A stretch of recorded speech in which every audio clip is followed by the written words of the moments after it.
Hi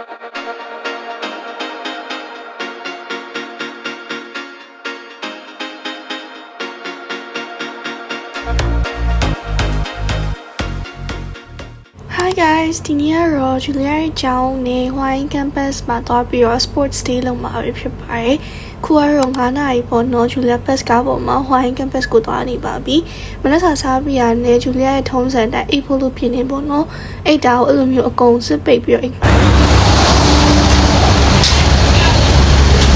အေးလိုက်တာ။ဟာမဖြစ်ခဲ့။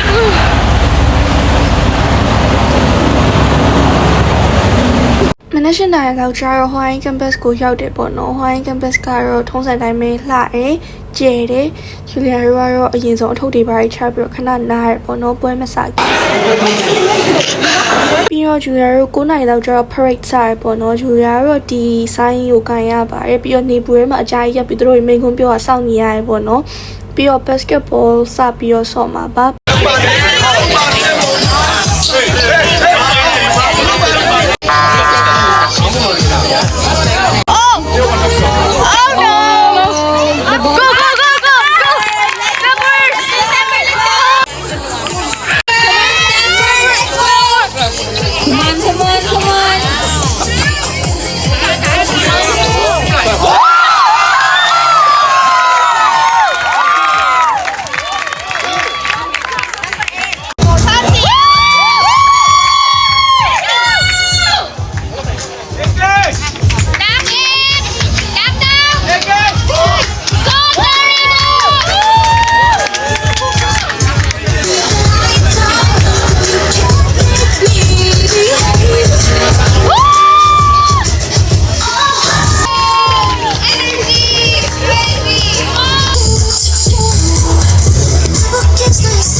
Hi guys, I just had lunch and I'm here to update you guys.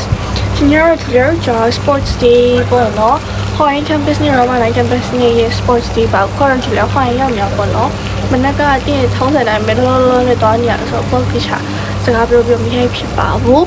ခုကတော့မနက်တော့ရောက်ပြီးတော့ခြိတက်တယ်ပေါ့နော်ကွင်းထဲကိုသွားပြီးတော့ basketball ဆော့ပြီးတော့lunch စားပြီးတော့ခုကတော့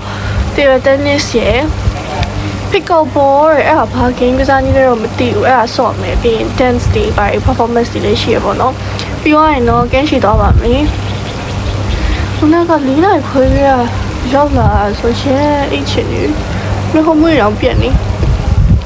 လူလည်းဟိုကောင်းပြလိုက်တော့ well anyways that's the update ပြီးချင်မှာတွေ့တယ်ပေါ့နော်လောဆယ်တော့ basketball အကြောင်းနိုင်နေဆိုတော့ကောင်းပါတယ် Stanford Robert 9 campus နဲ့ Hawaii campus နဲ့ပေါင်းပြီးတခြား Hawaii က local basketball team နဲ့ဆော့ပါတော့ပုံမှန်နေ့တစ်ခါရှိအမှန်ရ next semester မှာလို့မဆိုမြင်တော့ဘာလို့လဲမသိဘူးဟောပါလေရာကျိုးတို့ကြောင့်မလို့ရခုလို့လိုက်တာပေါ့နော်မိုးရမှာဆိုလို့နေမှာပေါ့ so anyway here I am တော့ဒီမှာtennis ပွဲတော့ကြည့်ပါမယ်ခဏအားလေးလာပြီး update လုပ်ပြပါ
ပြန်ဝဲဆော်ရီပြီးသွားရင်တော့စုပေးပွဲလေးလုပ်ပါတယ်ဂျူလီယာ campus ကနိုင်နာများခဲ့ပေါ့နော်ပြီးတော့အင်ကြီးလဲပြီးတော့ကန်းချီတော့ဖို့ပြင်ပါပြီဒါတော့ဂျူလီယာ outfit ပေါ့နော်စကတ်အရှိလေးပဲဖြစ်ခဲ့ပါတယ်ဒါကတော့ကားပေါ်မှာတကယ်ချင်း heelless curl ကိုလှုပ်ထားပေါ့နော်လုံးဝဟိုကိုရီးယားအကြီးမကြီးနဲ့တူတယ်လို့ခံစားရတယ်ကိုအရင်လေးရည်ချင်တယ်ပြီးတော့ဂျူလီယာခွာရင်ကချကန်းချီကိုသွားခဲ့ရပေါ့နော်ကန်းချီက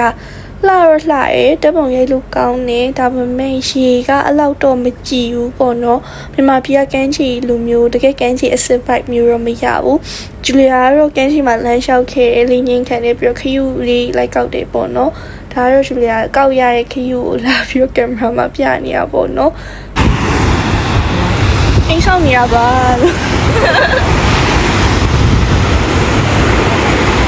အစားတော့တကယ်ချင်းနေနဲ့တင်းဆောင်လို့ဒါပေမဲ့သူက volleyball တော့ဆော့ရတယ်ဒါကတော့ဂျူလီယာတယောက်တည်းပဲဆောက်ဖြစ်လိုက်တယ်ပေါ့နော်ပြီးတော့ကန်းချီမှာမုံစားပါတယ်ရေကတော့မဆော့ခဲ့ဘူးအလုပ်တွေရှုပ်လို့ပေါ့နော်အင်ကြီးလဲရမှာရီချူရမှာနဲ့6နာရီခွဲလောက်ဝိုင်းကနေပြီးထွက်ခဲ့ပြီးတော့ဘန်ကောက်ကို17နာရီလောက်ပြန်ရောက်တယ်ပေါ့နော်ကားတွေအရန်ပိတ်နေလို့တလန်းလုံးတော့ဂျူလီယာလည်းအိတ်လာရပဲအရန်ပင်ပန်းသွားဆိုတော့လေ Anyway thanks for watching till the end don't forget to subscribe see you in the next video bye